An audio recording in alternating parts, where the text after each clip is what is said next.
আসসালামু আলাইকুম প্রিয় দর্শক, আপনারা কেমন আছেন? আশা করি ভালো আছেন। আপনাদের সামনে আরেকটি নতুন ভিডিও নিয়ে হাজির হলাম।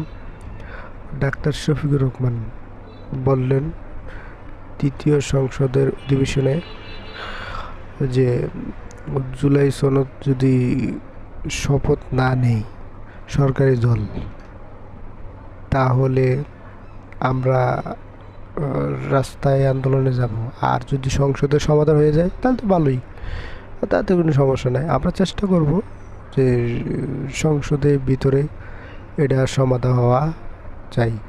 মাননীয় স্পিকারের কাছে বললেন, তিনিও দেখবেন, আশ্বাস দিলেন।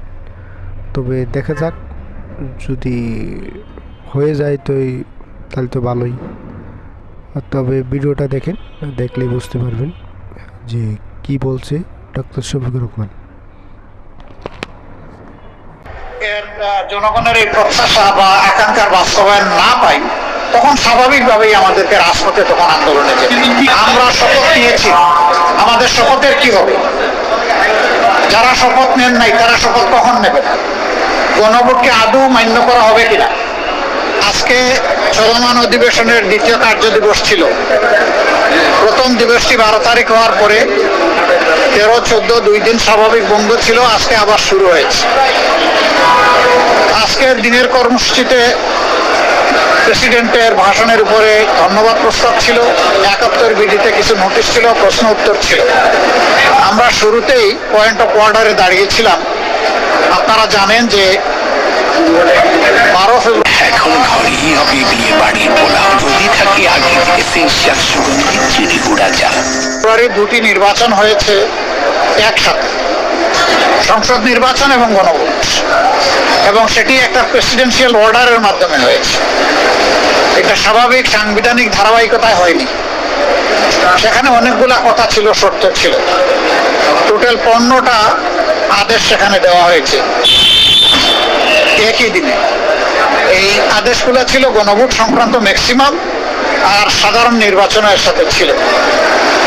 এখানে উল্লেখযোগ্য কয়েকটি জিনিস ছিল।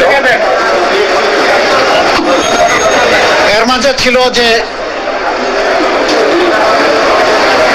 পার্লামেন্ট নির্বাচন অনুষ্ঠিত হওয়ার অব্যবহিত পরে স্বল্পতম সময়ের ভিতরে অধিবেশন আহ্বান করার জন্য প্রধানমন্ত্রী লিখিতভাবে প্রেসিডেন্টকে আহ্বান জানাবেন।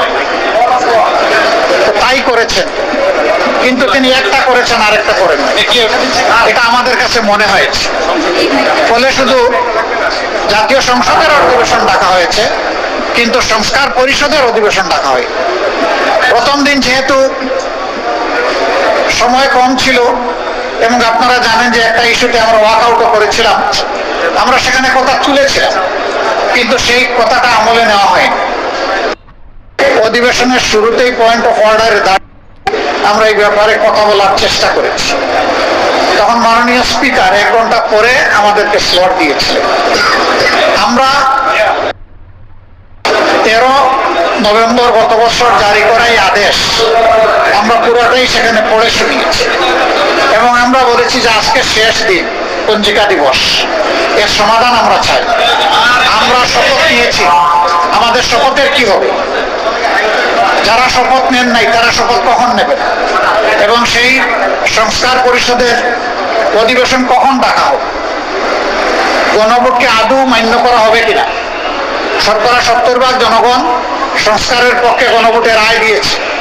সেই গণভোটের শেষ অবস্থানটা কি হবে? এই সমস্ত বিষয় পয়েন্ট অফ অর্ডারে দাঁড়িয়ে বলার পরে মাননীয় স্পিকার বলেছেন যে এই ব্যাপারে আপনারা সুনির্দিষ্ট নোটিশ দিলে আমরা বিষয়টা বিবেচনায় নিয়ে আলোচনা করব। আমরা এখন নোটিশ প্রদান করব। আমরা নোটিশ করে সংসদের ভিতরেই এর সমাধান আমরা করতে চাই। কিন্তু কোনো কারণে যদি সংসদের ভিতরে আমরা এর জনগণের এই প্রত্যাশা বা আকাঙ্ক্ষার বাস্তবায়ন না পাই, তখন স্বাভাবিকভাবেই আমাদেরকে রাজপথে তখন আন্দোলনে যেতে। কিন্তু আমরা ওইটা চাই নাই। আজকে যেহেতু আমরা বিষয়টা উত্থাপন করেছি, মাননীয় স্পিকার যেহেতু এটা বিবেচনায় নিয়েছেন, নোটিশ দিতে বলেছেন, সেই ধারাবাহিকতা এখন এটা চলতে পারে।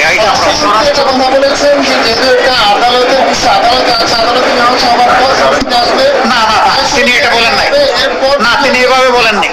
তিনি তিনি বলেছেন এই ব্যাপারে শুনেছি আদালতেও আশ্রয় নেওয়া হয়েছে, আমি সঠিক জানি না সেইটা কোন কি হবে না হবে, তিনি এই ব্যাপারে ক্লিয়ার কিছু বলেন। আমি কার্য উপদেষ্টা কমিটির বৈঠকে বিষয়টি নিয়ে আলোচনা করার কথা বলা হয়েছে, আহ্বান জানিয়েছেন আমরা এটা কার্য উপদেষ্টা কমিটির বৈঠকের সাবজেক্ট মনে করি না। আমরা মনে করি হাউজেরই এটা সাবজেক্ট, এই হাউজে এটা সমাধান হোক, তারপরে যদি ওখানে কথা উঠে ওনারা উঠান আমরা দেখবো। মানে আমি সেটা হচ্ছে যে ওনারা বলছেন সংবিধানে, বর্তমান আপনারা যেটা বলছেন এটা সংবিধানে নেই, তারা বলছেন তারা এটা উড়িয়ে দিচ্ছেন না, যে তারা এটা মানবেন না, আগে তারা এটাকে সংবিধানে যোগ করে পরে এটা নিয়ে তারা আলোচনা করতে চায়। দেখেন সংবিধানে কি 2026 সালে কোনো ভোট ছিল? এটা তো ছিল না। এই প্রেসিডেন্সিয়াল অর্ডার, একই অর্ডার, এই একই অর্ডারের মাধ্যমে যেটা হয়েছে, আপনি এক অংশকে সংবিধানের বাইরে গেলেও মানবেন, আর এক অংশ বাইরে গেলে মানবেন না, না মানলে দুইটাই না মানেন, আর মানলে তো দুইটাই মানতে হবে। তার মানে আপনাকে সংসদে আলোচনা, এবং একটা কথা আছে যে পাবলিক অপিনিয়ন বা উইল হইল সুপ্রিম কনস্টিটিউশন। তো সেখানে গণভোটে আপনি রায় নিয়েছেন, গণভোটে তো ওনারাও সম্মত, আমরাও সম্মত। আমাদের দাবি ছিল গণভোটটা আগে হোক, আর ওনাদের দাবি ছিল একই দিনে হোক। ওনাদের দাবি বাস্তবায়ন হয়েছে, ওনারা তো গণভোট চাই না এটাকে বলেন নাই, এবং গণভোটে বিজয়ী হয়েছে সংস্কারের পক্ষের প্রস্তাব। আপনারা কি বিশ্বাস করেন সরকার শেষ পর্যন্ত আপনাদের দাবি মেনে নিয়ে? আমরা বিশ্বাস করতে চাই। যদি ভিডিওটা ভালো লাগে লাইক শেয়ার কমেন্ট করে জানাবেন, আর এরকম ভিডিও পেতে চ্যানেলটা সাবস্ক্রাইব করবেন। সবাই ভালো থাকবেন, আল্লাহ হাফেজ।